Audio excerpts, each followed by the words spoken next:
What's up, everybody? It's Keyz from KeyzKeyz.com. Welcome to another episode of Behind the Mix.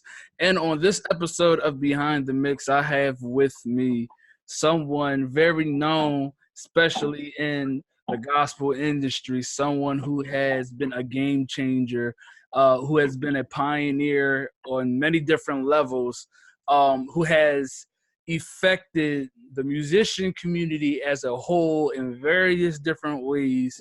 And he has grown leaps and bounds, and he has done so many things on musical levels and business levels that a lot of us, like myself included, admire. So I welcome to the stage none other than Carlton Whitfield, what you may know him as Cdub. What's up, man?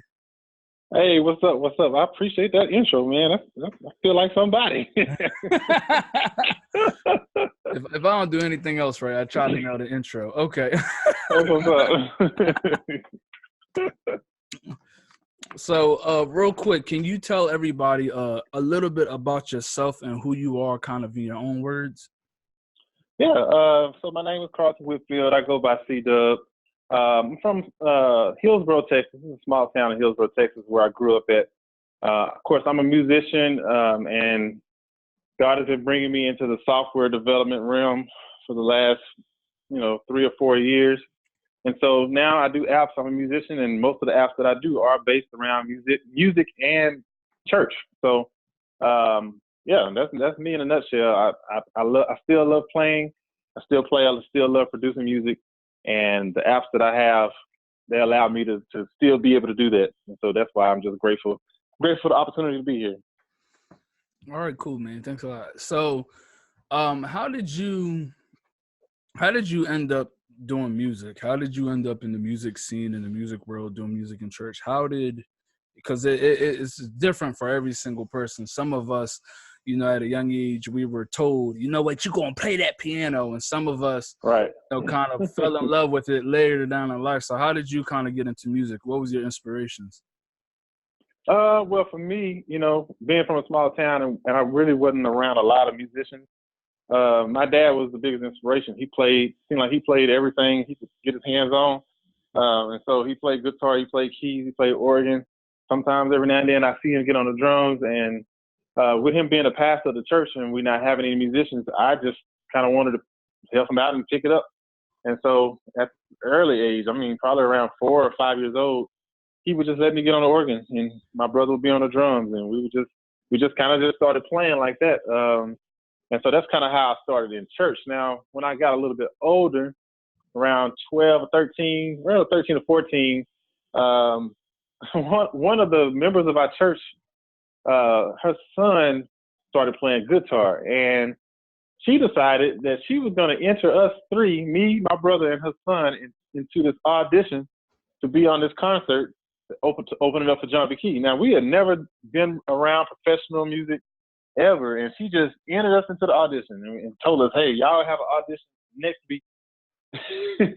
Get a song together. We go into this place, and we're going to audition. And so that's kind of what started the professional music career.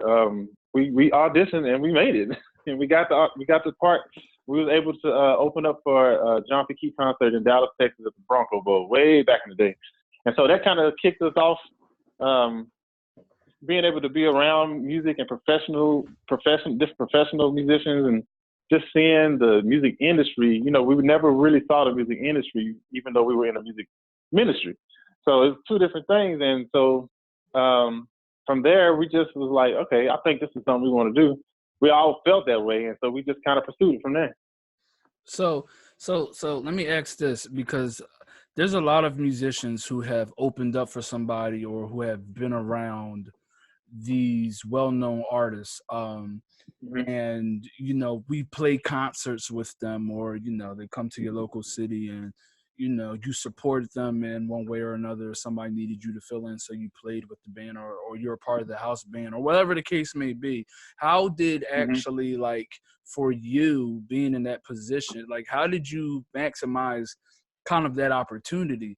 Because more commonly now, we can play a concert or we can be around these type of artists, but never does that truly ensure that you would end up having a professional career. So how did you kind of get to that point after, you know, having that opportunity? I think the main thing for me was learning to sometimes not try to always show people what you can do so you can get on, but more of talk to people and listen and take advice, and learn. Be more of a learner than always trying to showcase your talent all the time. Because truth be told, you know, in the music industry, the people that get called for the biggest gigs aren't always the ones that are the best players.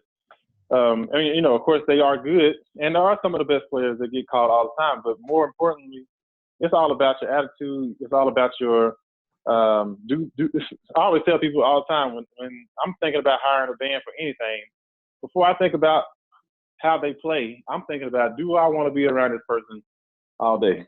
You know, is this person somebody that's going to be fun to be around? If I'm going to do a 3-month tour, do I want to see this person every day? Are they fun? Are they, you know, do they get on your nerves? You know, you think about that stuff first, and then you say, okay, all right, so out of these musicians, who's the best fit for this part? So I think really just soaking up knowledge from the older cats, that was one of the things that helped me.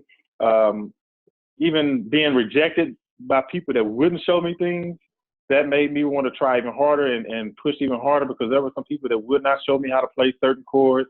I would ask them, and they would just turn the organ off and push all the drawbars in and just be like, no, I can't show you that, you know, in fear that I might take their spot in doing what they're doing. So that's one of the reasons why today I'm so open with what I do and try to share all the knowledge that I have, because I know how it feels to be shut off. That's kind of another subject. But yeah, as far as the professional part, I think just soaking in from the cast that's already done it and learning the way they think, and that'll get you a long way. Yeah, that's and I think that's really good wisdom, because we have a lot of young musicians out here that still aspire to really had that opportunity to play professionally and to play with these specific artists. So, and a lot of times they don't know how to go about handling business, and partly social media, I think, has a part to play with that, because nowadays, oh, definitely, you know, now, I mean, you would think that it would help in some regard, but in some regards it does not help, because it's more so you're more focused on like marketing yourself to a certain demographic versus actually doing your due diligence and putting in the actual work for the actual people you want to do business with or play for. So I do think, you know, I think that's really good wisdom, and I hope that a lot of people adhere to that. So real quick, can you tell us about LoopsByCdub? Because for a minute now, and I say that you're a pioneer because for a minute now, kind of in the digital realm of musicianship and gospel musicians specifically, you've been able to come out with some things that are revolutionary to us in a different way, because it's like in other industries, you know, when we had the TV, you know, the TV was cool. Now all of a sudden you have a smartphone where you don't need a TV, or, you know, so, and you kind of brought some things to the table such as those. Can you tell us kind of like, what is LoopsByCdub? Because at one point it was just like online, like it was just like tracks available, but now you have developed like a you know what, I want you to explain it, or I just want you to explain what it is, and then you break it down. Okay. I don't want to spoil it. Well, go ahead.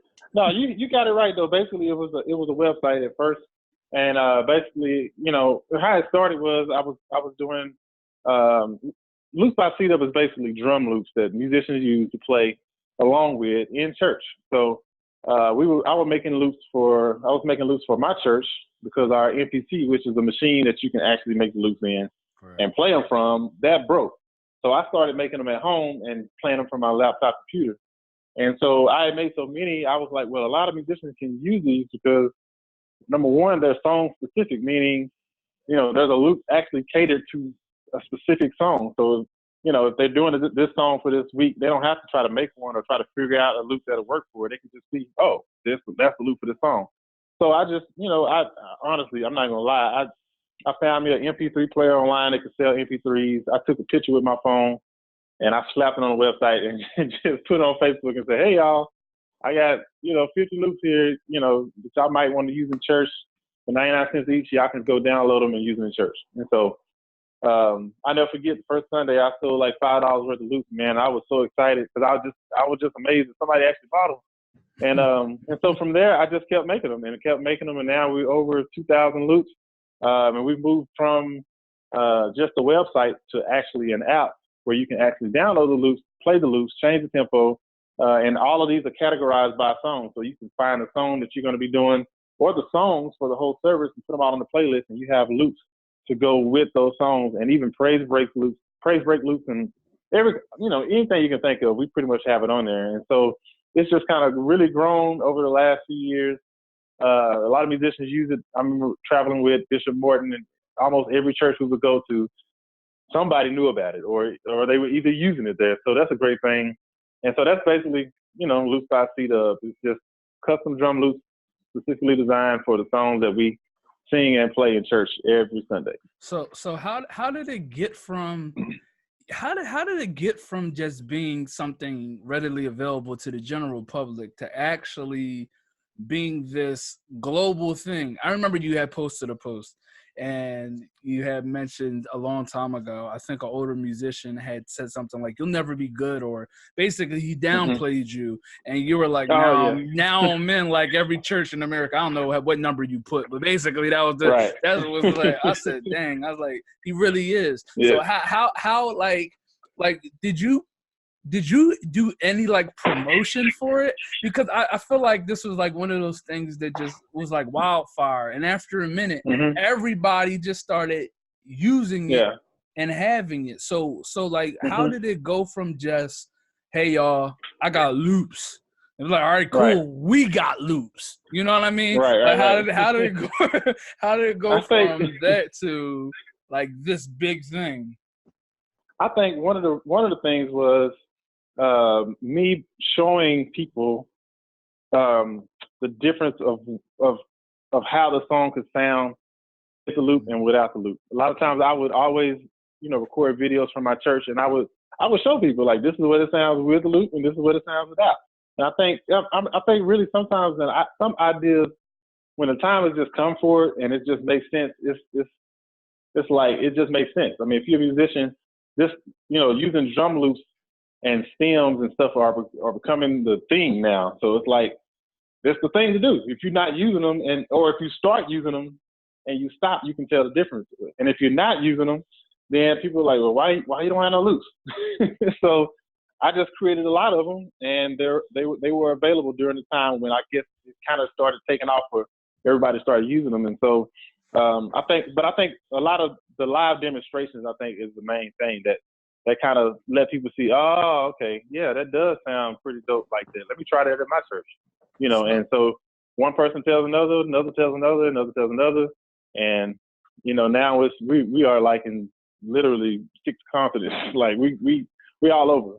So let me ask you this, because you before the loops, you had Whoop Triggerz. No, actually, loops was first. Stop playing. Well, okay, well, if you look, let's see how you look. If before the loops out, yes, Whoop Triggerz. Okay, I get exactly what you're saying. So Whoop Triggerz to us kind of was like the first product from you that we actually saw. And cool. So when you actually started, cool. So then that does explain it. So when you actually started doing the loops, you actually just made the loops because you just had them for yourself and you just made them open to the general public.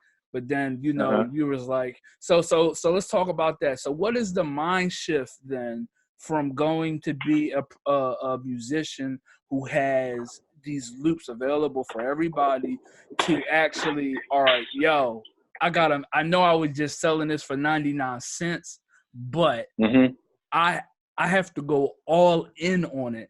And I think, and to be honest with you, that you could really tell when you did that shift and when you came out with the actual app, that's when it kind of was like, it hit everybody and it was like, hey, yo, he's serious.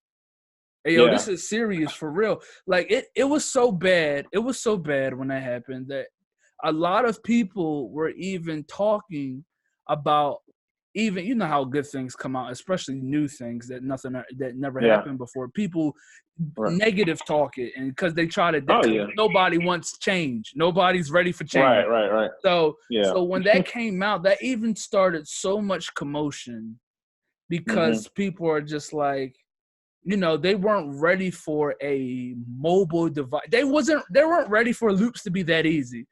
You said, they was, it takes away the creativity, all that kind of stuff. The difference between an MPC and your phone is night and day, you know. So I don't think they were ready for. So can you tell us kind of like, so what was your mindset shift from like, all right, it was just loops, all right, but now I'm taking over the world. Like not taking over the world, but like kind of like, what was that mindset? Because to be honest with you, that's how it felt. It was like, yo, I'm really about to jump on everybody's phone, everybody's tablet. So what was that mindset shift like? It's like what I think the main thing when you're doing products like this is you're always trying to find the way to get it to the customer the easiest. And so one of the things was, I had one of my best friends who's the owner of Piano Clubhouse. He would tell me all the time, man, you need to do an app with these loops. And I'm like, yeah, I do it. I do it. He's like, he just kept telling me, month after month, you need to do an app. And so finally one day he told me, look, if you're not going to do this app, I'm going to do it and I'm going to sell it to you. And so I was like, all right, okay. All right, you're right. Because I was like already in that mindset that I was like, I need to do this app. And so I called him up and I told him, he was like, well, I'm glad you said something because I was going to do it and sell it to you, because he knew I needed to do it. And he's been a mentor of mine even from back in the day. But, the way the world is going with mobile devices, you can just see that soon in the near future, bringing these bulky devices to church or even the laptop sometimes can be a hassle. It just made sense to put it some kind of way to where you could do this all from your phone, because it's something you're going to always have. So, I've used my laptop for church and had my stuff set up Saturday night and then forgot my laptop at home, and had nothing. But I'm not going to forget my phone. So I was like, well, I just put this in the most simplest way and easiest way for the user to use it. Let's do it, through an app. And so I had no clue what I was doing. Tom helped me throughout, helped me get the app started and through the process. Had no clue what it was going to do. And so once I came out with it, it was like a no-brainer to everybody. Oh, man, it's in the app now? You mean I don't have to bring anything? I can just bring my phone and the aux cable and just plug it up, and that's it? And so it just kind of worked out like that. And I don't want to that app does so good. That's not funny. It's funny, but it's not funny. This app, your app has done so good is that there was a church that even I was serving at for a little bit. And, church things started happening. Church started going through some changes, and they were just like, we're just not going to be doing music ministry the way it has been. So we just won't be needing musicians right now. I mean, in which for me, it really didn't matter so much, other than the fact I just want to be at that church. But like instantly, like the next week they had your app like going, and I'm like, dang, it looked like they having better church with the app than it did when we was there. Like, it's crazy. This app is taking people's jobs, but I'm playing now. I'm playing around when I say that, but to some people, they really feel as if that app is like, because every church don't have the 6-piece band, you know what I mean? They don't have.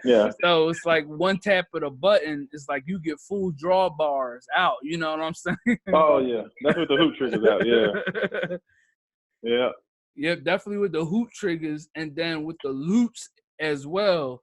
A lot of churches now, I have seen that especially I guess with like younger musicians and stuff who really maybe can't hold it down, the way they just put the track on, here, play with the track. You know what I'm saying? I'm just like, right. This app is really like stealing people's jobs.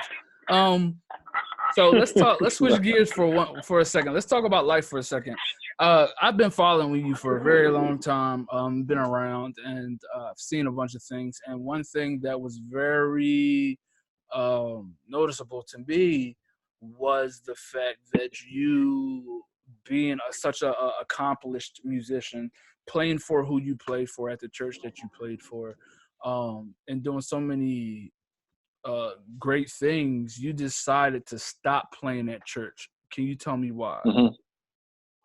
Oh man, okay. Well, I would say, that's a good question. I have been, first of all, it's always been my goal I'm not gonna say always, but I would say probably for about the last 10 years was to get myself to a point where I did not have to play at church for money. Now, I'm not knocking anybody that does. I did it for a long while, but it was always my goal. I just wanted to be able to come to church because I wanted to, not saying that I didn't want to, but I wanted to have that feeling like I don't have to be there, but I want to go versus I want to go. I mean, and I have to be there. Mm-hmm. So I was always working toward that goal, and I was contemplating it even for the last 2 or 3 years, trying to see when was the right time. Just I started to do it probably 2 or 3 times before and didn't go through with it. And finally one day it just hit me. I think what made me do it was when I hired my brother to work for me. I hired my brother to work for me because it was getting to the point where the Cdub brand was getting way too big for me to just handle by myself. And I needed someone to help me with it. And there was no better person other than my brother to do it. And I found myself hiring him. He quit his job to work for me. And I was paying him more than what I was making at church. Wow. And so I was like, okay, if my brother who has 4 kids left his job to work for me, I need to leave my job to work for me. It just makes sense because it's to that point. And so I think when I got to a point where I was financially able to do it, now I can go to church and play. I don't ask them for nothing. They don't have to give me anything. I just do it because I like it. And I may not be there every Sunday, but it's just a feeling. I never, I've been playing, like I said, since I was 5 in church. So I've never been able to just come to church with my family and sit in the audience and just receive. It's always, okay, y'all sit out here, I got to go up here and play. So now I'm able to do that, and it's a great feeling just to be able to even do that. I know a lot of people, most musicians may not think that way. I don't know, maybe they do, but I know if you have a family, I'm pretty sure it's crossed your mind of, man, I never get to sit out there with my family. I would like to be able to do that one day. And so I think that transition, it finally made sense to happen, and I just took the leap and just did it, and it was a great thing to do. I'm not even gonna lie, it was definitely I have no regrets doing it. So yeah, it was just time. Basically, it was time. So what advice do you have for like the younger musicians or the musicians who are like really trying to like make that jump as well? That like the musicians who are, because there's some musicians who are kind of fed up with the church. There's some musicians who just want that freedom. Even me, in some sense, sometimes I'm just like, man, I gotta play for church again. Man, I done played Friday, Saturday, Sunday, right. And it's like you don't get a break at all. So it's kind of like, what advice do you have to those musicians who really are like hesitant or really have the desire to really make that jump or that leap to just like? I would say the main thing is don't do it because of bitterness. That's probably why I never did it, because until I was at this church, because a lot of other churches I was playing for, there was a type of bitterness in me that made me want to do it, and that's probably why God didn't let me do it. I didn't want to step down from the music ministry as a bitter musician and always have something bad to say. I can honestly say that the church I served at for the last 5 years, I still love them. I still love the ministry, and I have no bad feelings toward them, or there was nobody did anything to me. to make me leave or anything like that. I left because it was time, and that was it was another goal I had in mind. So Yeah. I would say don't do it because you're bitter. Don't do it because you're mad or you're upset. You know, it has to make sense. You know, when you do this, because you're leaving a source of income that you need, you know, until you can find something else to replace it. So I would say replace that income first, and then replace it again. And then you look back at the situation and see, okay, does it make sense to leave right now?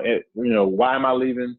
Because for me, I mean, I'm 37 years old, so it's only so long. I wasn't gonna just be playing my livelihood for church until I was 65 and then retire. No, I wanted to experience my life from a different perspective. You know what I'm saying? So, it's comes a time when it's just time. It's time to step down and let somebody else take over or whatever. So just weigh all that out and be prayerful. God will lead you when to do it, how to do it, all that good stuff. Just don't do it because you're mad. Don't do it because you're bitter. You should still be able to be a witness to somebody, even though you're not playing. That makes sense.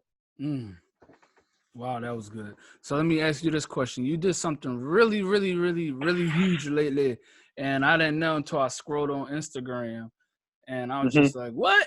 So how did you get on this Steve Harvey show? Like, what is that like? Like, what is that like? Oh my God. Gospel musician, you create a product that's catered to a certain demographic of people, a certain little niche here, and here you go. I'm scrolling. I'm like, wait. That's Cdub and Steve Harvey. Now, what is going on? How did that happen? Right? Yeah, how did that happen? So take us through that. How did that happen? How did it feel? You know what I mean? What is that like? Well, just to tell you the feeling, first off, I've been on a few talk shows before, but they were always I was always playing for another artist. And this was the first time where I've ever been on a talk show and I was the artist, quote unquote. And so it was like a whole different perspective when you see the whole crew and the whole, station working together to try to bring your segment to life and make it something special. It's just, I never experienced that, never even thought I would. And so just to be able to sit there with Steve and talk to him, of course I was nervous. I was trying my best not to show it. They had rehearsed with me. They had rehearsed with me the questions they were gonna ask, and of course Steve goes off the thing. And so I had to come up off the spot. So it was a lot of stuff that actually happened there that they didn't show because, TV, they had to cut stuff out. But it was a great experience. I mean, it's something I can just look back and say nobody can take it from me. It's there. It happened. And it was just amazing. So how I got on it was I was featured on the CBS News here in Atlanta one time. And when I got that video footage, I posted it on my Facebook page, and I asked everybody to tag Steve Harvey TV. Tag Steve Harvey TV. It'd be great to be able to get on the show. And so all my followers went to work, and they commented, and they tagged them. And finally, like maybe 2 months later, the producers from the Steve Harvey show contacted me. And they told me they saw the video. They wanted to interview me to see if it'd be something they like to produce on the show. They did. They loved it. They brought me out there. And when I came out there in October, they told me that it was going to air the next week. And so, actually, before I got there, they told me that. Now, the day before I left to go there, they changed the date. They said, well, it's going to actually air in June. And so I was kind of a little disappointed because, you have that, like, I wonder if it's really going to air. Like, did they just move it that far to kind of just push it back? And then once it gets closer to the date, they're going to tell me, we weren't able to get it on. I didn't know what was going to happen, but they stayed to their word. And so 8 months later, I had to keep this a secret and keep it on the wrap. I couldn't tell nobody for 8 months. Here it is, popping up on TV in front of millions of people. And it was just amazing to see. It's amazing just the fact I got to bring my dad on there and help me showcase it. And my wife was there, my mom was there. It's just, I mean, I have nothing bad to say about this experience. It was awesome. Wow. That's an awesome achievement right there. Awesome achievement. So what does the business side of your life look like now? Because you're doing a lot of different things. You have some products. What does the business side of your life look like? Like, what new things do you have in store? What does your day-to-day look like? Are you in the studio? Are you just creating loops all the time? Are you just working on software? You know, what is the things that you do day-to-day now? Man, all right. So my days consist of all of the above, everything you just said. I bounce around. I have a staff now that helps me out. I have some producers that help me out with even the loops and even the triggers on the Whoop Triggerz app. My brother helps me out with mixing. I still create. And then, of course, there's the whole legal side of stuff we have to work with. And I mean, I try to do at least 10 hours a day, 4 days a week. And I give myself Friday, Saturday, Sunday to kind of chill. But even though I still end up working, but I try to chill on those days. And so my brother works full time with me. And so now the next thing we're going to do is we're heading out to the AIM convention, the Kojic Church of God in Christ AIM convention next week. And we're going to have a booth out there. I'm bringing my 55-inch iPhone, and we're going to be showcasing the Whoop Triggerz out there. And we're going to be coming out with a lot of new stuff while we're there on the Whoop Triggerz app. As well as doing some games and some prizes, cash out giveaways, all kind of stuff. So it's gonna be really dope. Really, really dope. Well, that's dope. So let me ask you this question: do you have anything else up your sleeve, like when you came out with Whoop Triggerz and when you came out with the loops? So do you have anything else up your sleeve that we need to be ready for that we weren't thinking about? All I can say is yes, definitely yes. I always have something up my sleeve. I just can't tell you what it is. I just need to make sure I'm ready, because then when I saw the pitch detection, I said, you know what? Oh yeah. He done went too far. I said, he done went too far. That's like giving auto-tune to somebody who can't sing. Everybody's going to just do it. Right. Do it. Like, yeah.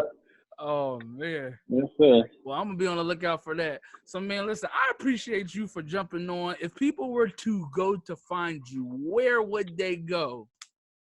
Hey, look, if you just look up on any social media, Cdub World, you got Instagram, Cdub World. You can find me on Facebook. Of course, my name is Carlton Whitfield. They made me change it from Cdub. I don't know why they did that, but they did.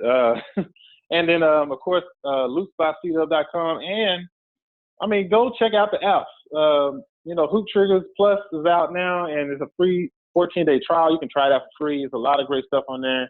LoopsByCdub, there's a free trial on there as well. And so, that's where you can find me. I'm in the app. I'm always talking in the app, sending messages within the app, and you can always message me through the app. So, yeah.